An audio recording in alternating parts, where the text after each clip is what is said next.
अष्टचत्वारिंशः सर्गः इन्द्रजिदभियोगः। ततस्तु रक्षोऽधिपतिर्महात्मा हनूमताक्षे निहते कुमारे मनः समाधाय तदेन्द्रकल्पम् समाधिदेशेन्द्रजितम् सरोषात्।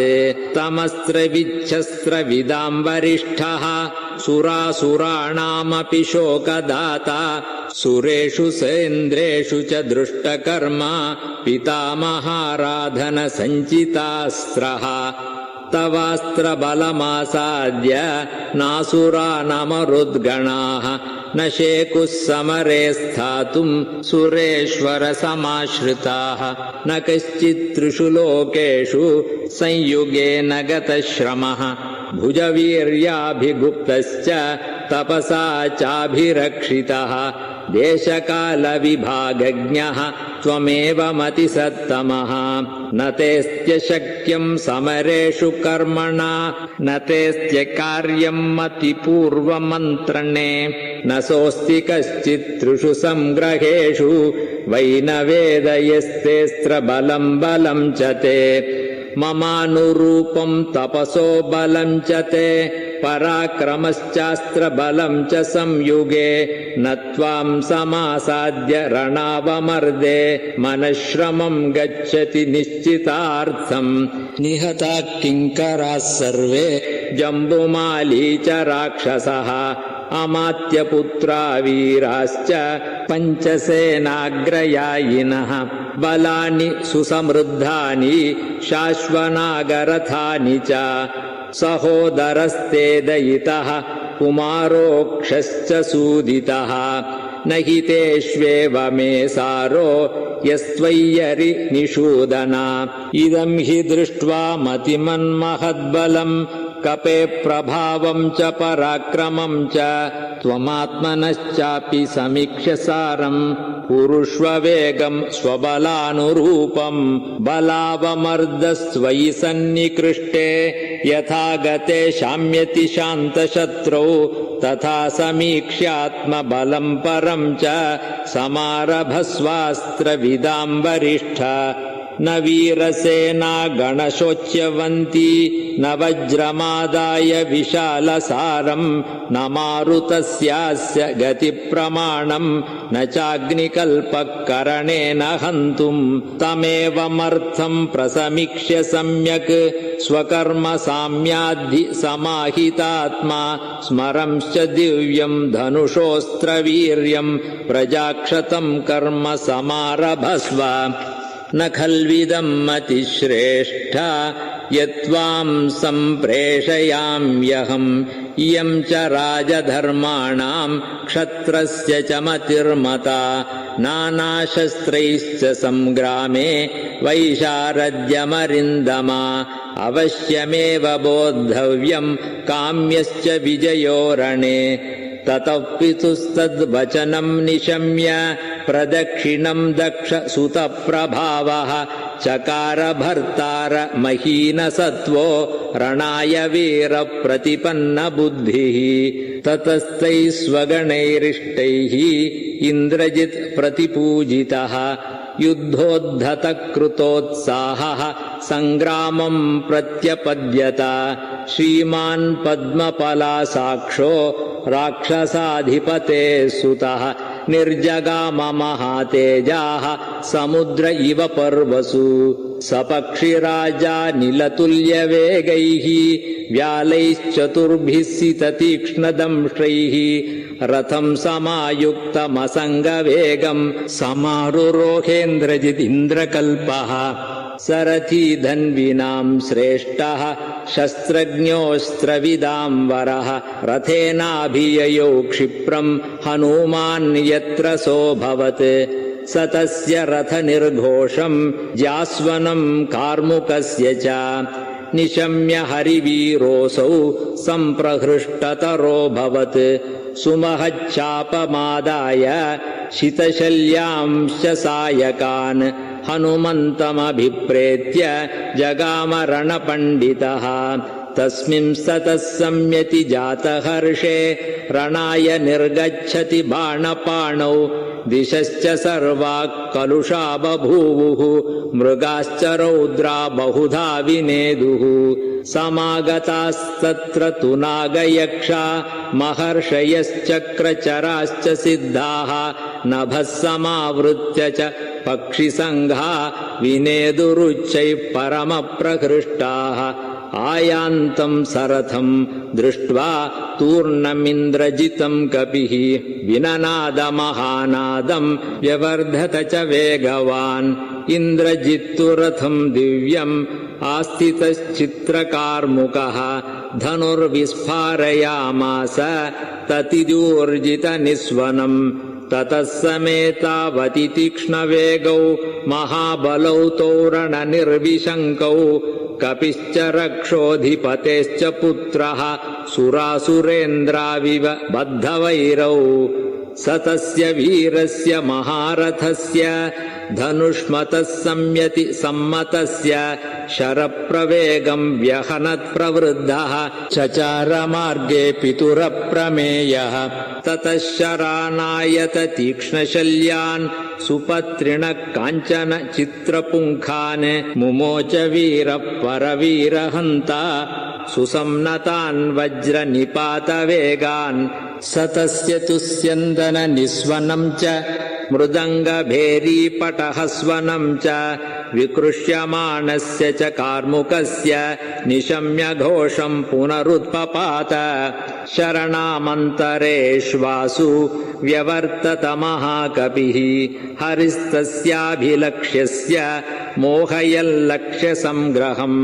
शरणामग्रतस्तस्य पुनः समभिवर्तत प्रसार्य हस्तौ हनुमान् उत्पपातानिलात्मजः तावुभौ वेगसम्पन्नौ रणकर्मविशारदौ सर्वभूतमनोग्राही चक्रतुर्युद्धमुत्तमम् हनूमतो वेदन राक्षसोऽन्तरम् न मारुतिस्तस्य महात्मनोऽन्तरम् परस्परम् निर्विषहौ बभूवतुः समेत्यतौ देव समानविक्रमौ ततस्तु लक्ष्ये स विहन्यमाने शरेष्वमोघेषु च सम्पतत्सु जगाम चिन्ताम् महतीम् महात्मा समाधिसंयोगसमाहितात्मा ततो मतिम् राक्षसराजसूनुः चकार तस्मिन् हरिवीर्यमुखे अवध्यताम् तस्य कपेः समीक्ष्य कथम् निगच्छेदिति निग्रहार्थम्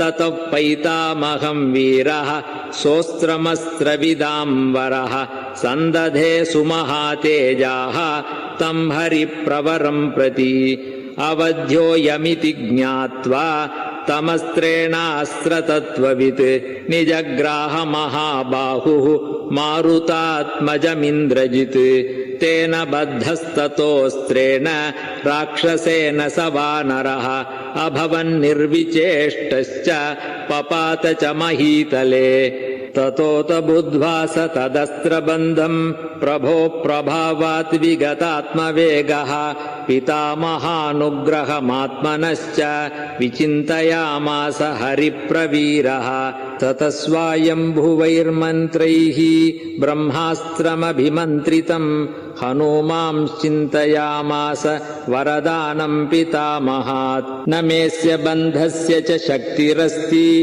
विमोक्षणे लोकगुरो प्रभावात् इत्येव मत्वा विहितोऽस्त्रबन्धो मयात्मयोनेरनुवर्तितव्यः स वीर्यमस्त्रस्य कपिर्विचार्य पितामहानुग्रहमात्मनश्च विमोक्षशक्तिम् परिचिन्तयित्वा पितामहाज्ञाम् अनुवर्तते स्म अस्त्रेणापि हि बद्धस्य भयम् मम न जायते पितामहमहेन्द्राभ्याम् रक्षितस्यानिलेन च ग्रहणे वापि रक्षोभिः महान्मे गुणदर्शनः राक्षसेन्द्रेण संवादः तस्मात् गृह्णन्तु माम् परे स निश्चितार्थः परिवीरहन्ता समीक्षकारी विनिवृत्तचेष्टः परैः प्रसह्याभिगतैर्निगृह्य ननादतैस्तैः परिभत्स्यमानः ततः संराक्षसा दृष्ट्वा निर्विचेष्टमरिन्दमम् बबन्धुः क्षणवल्कैश्च द्रुमचीरैश्च संहतैः सरोचयामास परैश्च बन्धनम् प्रसह्य वीरैरभिनिग्रहम् च कौतूहलान् माम् यदि राक्षसेन्द्रो द्रष्टुम् व्यवस्येदिति निश्चितार्थः सबद्धस्तेन वल्केन विमुक्तोऽस्त्रेण वीर्यवान् अस्त्रबन्धस्य चान्यम् हि न बन्धमनुवर्तते अथेन्द्रजित्तु द्रुमचीरबद्धम् विचार्य वीरः कपिसत्तमम् तत् विमुक्तमस्त्रेण जगाम चिन्ताम् नान्येन बद्धो ह्यनुवर्ततेऽस्त्रम् अहो महत्कर्म कृतम् निरर्थकम् न राक्षसैर्मन्त्रगतिर्विमृष्टा पुनश्च नास्त्रे विहतेऽस्त्रमन्यत् प्रवर्तते संशयिता स्म सर्वे अस्त्रेण हनुमान् मुक्तो नात्मानमवबुध्यत कृष्यमाणस्तु रक्षोभिः तैश्च बन्धैर्निपीडितः हन्यमानस्ततः क्रूरैर्राक्षसैः काष्ठमुष्टिभिः समीपम् राक्षसेन्द्रस्य प्राकृष्यत स वानरः अथेन्द्रजित्तम् प्रसमीक्ष्य मुक्तम् अस्त्रेण बद्धम् द्रुमचीरसूत्रैः व्यदर्शयत्तत्र महाबलन्तम् हरिप्रवीरम् सगणाय राज्ञे तम् मत्तमिव मातङ्गम् बद्धम् कपिवरोत्तमम् राक्षसा राक्षसेन्द्राय रावणाय न्यवेदयन् कोऽयम् कस्य कुतो वात्र किम् कार्यम् को व्यपाश्रयः इति राक्षसवीराणाम् तत्र संजज्ञिरे कथाः हन्यताम् दह्यताम् वापि भक्ष्यतामिति चापरे राक्षसास्तत्र संक्रुद्धाः परस्परमथाब्रुवन् अतीत्यमार्गम् महसा महात्मा स तत्र रक्षोऽधिपपादमूले ददर्श राज्ञः परिचारवृद्धान् गृहम् महारत्नविभूषितम् च स ददर्श महातेजा रावणः कपिसत्तमम् रक्षोभिर्विकृताकारैः कृष्यमाणमितस्ततः राक्षसाधिपतिम् चापि ददर्श कपिसत्तमः तेजो बलसमायुक्तम् तपन्तमिव भास्करम् सरोषसंवर्तित ताम्रदृष्टिः दशाननस्तम् कपिमन्ववेक्ष्य अथोपविष्टान् कुलशीलवृद्धान् समादिशत्तम् प्रतिमन्त्रिमुख्यान् यथाक्रमम् तैः स कपिर्विपृष्टः कार्यार्थमर्थस्य च मूलमादौ निवेदयामास हरीश्वरस्य दूतशकाशादहमागतोऽस्मि इत्यार्षे श्रीमद् रामायणे वाल्मीकीये आदिकाव्ये चतुर्विंशतिसहस्रिकायाम् संहितायाम् सुन्दरकाण्डे इन्द्रजित् अभियोगो नाम 48 सर्गः।